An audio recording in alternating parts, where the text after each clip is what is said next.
So I kind of went back and forth debating on whether or not to make this video. But at the end of the day, I decided I wanted to make this video because I want to talk about some things that were sort of surrounding the video that I made initially on this. And it's an update on a situation from something we talked about a couple days ago on the channel. So I feel like I owe it to people to give you guys an update on how things played out and how things went with this situation. But the internet's a weird place, because certain people can talk about other certain people and everything is fine. But if that person that's being talked about ends up reacting to it or says something back, then it becomes a big problem. We have this whole mindset of punching down, oh, don't punch down.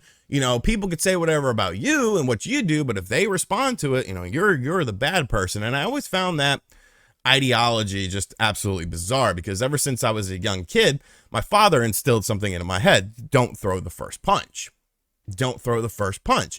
And obviously that was probably for legal reasons, but more so it's more of a reactionary thing. If somebody goes out of their lane to come into your lane and try to start something with you, you're allowed to react to that. I think that's just human nature. But there's certain topics that you're not allowed to talk about, evidently, without getting pigeonholed as this, that, or the other. Obviously the G4TV situation is something that I haven't really talked about on the main channel. I've talked about it in live streams before, but I've never talked about it on the main channel. So when G4TV was hit off with a bunch of layoffs, I made a video talking about that. And it's interesting because a lot of tweets started circulating online. This is a right-wing rhetoric of dunking on G4TV and the people. I'm not quite sure how talking about a video game channel that shouldn't have been resurrected, that was resurrected, that was hemorrhaging money from, extreme and exorbitant costs to make these episodes. I'm not sure how that becomes a political statement, a right-wing statement, especially when you look at the person presenting the information. I'm not a right-wing person. I'm not a left-wing person. I think politics is the biggest load of bullshit in the world. Look me up. I'm an unregistered voter. That's just how it is. I don't believe in the political system. I don't believe that these people are out there to help you and do this, that, and the other and make your life better. At the end of the day, politicians do not care about you. They care about themselves. They care about those close to them, and they care about lining their own pockets for their friends and family. That's just factual information. And if you disagree with that, that's fine. I respect you. I respect your opinions, but you should also be able to respect my opinions on this subject matter.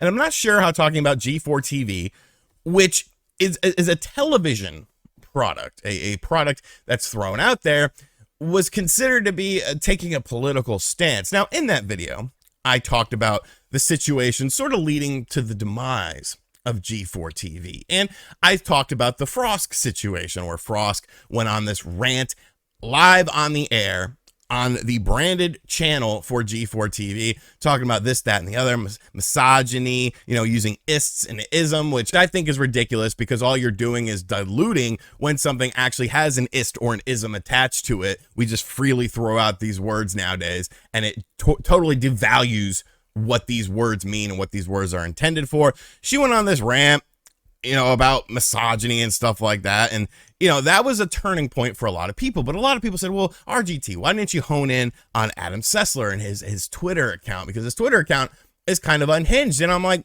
I could have. But the fact of the matter is, did Adam Sessler, did Austin Creed, did The Completionist, did any other person on G4TV go on air and do this rant? No, this lady is the one who did this rant.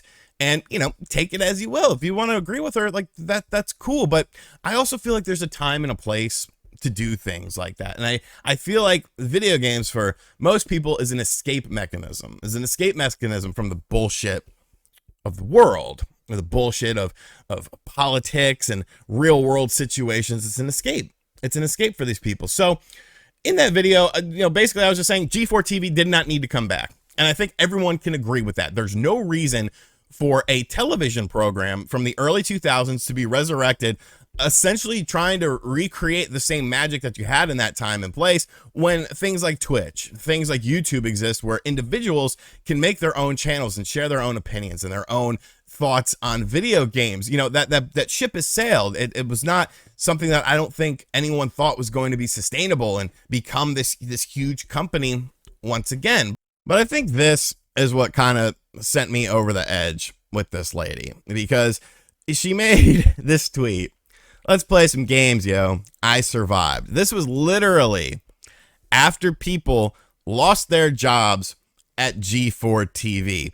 And I realized something here. I try to find the good in most people. I believe karma is a real thing, and I try to find the good in most people. But when you do something like this, when you're gloating and celebrating, not saying a single word of, words of encouragement to those people who lost their jobs at the job that you have, at the place that you have, you sort of become not a good person. You sort of become someone who's obviously very self-centered and very egotistical.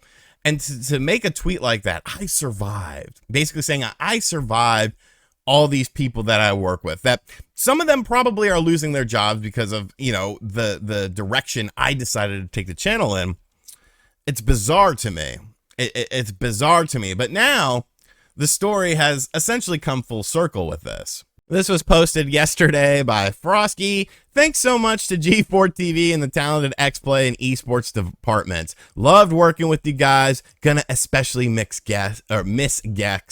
Hearty face. And as you can see here, she's no longer a part of G4TV. And I don't like to celebrate and dunk on people when they go through hardships. The only people, I shouldn't say that, because there are people in my life, personal life, that if I see them doing bad, I'm like, good, you deserve it. And I don't like to go out of my way and say that people online deserve it. But when you look at someone's character, when you look at the way that somebody reacts to a situation and how they handle, their alleged friends and their coworkers and their colleagues losing their jobs, and you celebrate it. You don't give any words of encouragement out in public. You don't say any this, that, and the other. I wish you the best. Maybe you could come on my Twitch channel or something like that. No, you literally celebrate it.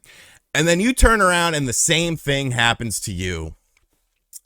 There's just something about that just feels so wholesome. There's something about that gives you hope in life. It gives you hope in humanity. Because, Frosk, I wish you the best of luck in your endeavors. I wish you the best of luck in the future, but I don't necessarily think you're a good person. And you might be a good person. I can only judge you based on the information that you provide. I can only judge you on the things that you do within the public eye, because I don't know you as a person. But what I do know about you as a person is based on what the energy you put out there in the world. And there's just something that feels so, poetic justice about this situation. There's something that just feels, like, what? The world sucks. Life sucks. But there are some times in life where everything just sort of lines up, and karma does its job. So if this video makes you think I'm a political person, you're an idiot. You're an idiot. You want to throw a punch at me, I'll throw the punch back at you. You're stupid, because all I wanted to do was bring forth information on this G4TV situation. Bring forth information on this product from a bygone era that had no reason to be back, especially with independent media being on the rise. And then this situation just started to spiral out of control. But Frosk, I sincerely hope that you have luck in your future endeavors, and I hope everything goes well for you. I also hope that your coworkers have luck in their future endeavors, and their coworkers that lost their jobs have luck in life, and everything works out for them. I don't want to kick dirt on people or anything like that, but when you show yourself, when you show your true face online, and you could get in that whole debate that a lot of these people who virtue signal online and champion for this, that, and the other, they do things like that because of the fact that their heart isn't good. And a lot of these people who throw around these words online and stuff, and they have this self-image of themselves that they portray online, they're hiding from something. They're hiding from their own inadequacies, their own issues, and that's why they try to virtue signal and become this holier than thou person online. But Frosk, I sincerely wish you the best. I hope you land on your feet. I hope that everything works out for you. Losing your job sucks. It's not a good thing, but maybe show a little empathy towards your coworkers next time. Maybe show a little empathy towards those people that you worked with that also lost their jobs, instead of celebrating yourself. and celebrating your own legend of success that ended up coming, to a crashing halt just a few days later, because these things can happen to you too. These, we're all human. These things can happen to anyone. So I hope you guys enjoyed this video. I just wanted to get some stuff off my chest, give you guys a little update about the situation. Let me know how you feel everything about it in the comment section down below. If you have a differentiating opinion from mine, guess what? I still respect you. It's cool with me, man. Everyone's different at the end of the day. And as always, I'll catch you guys on the next video. Later.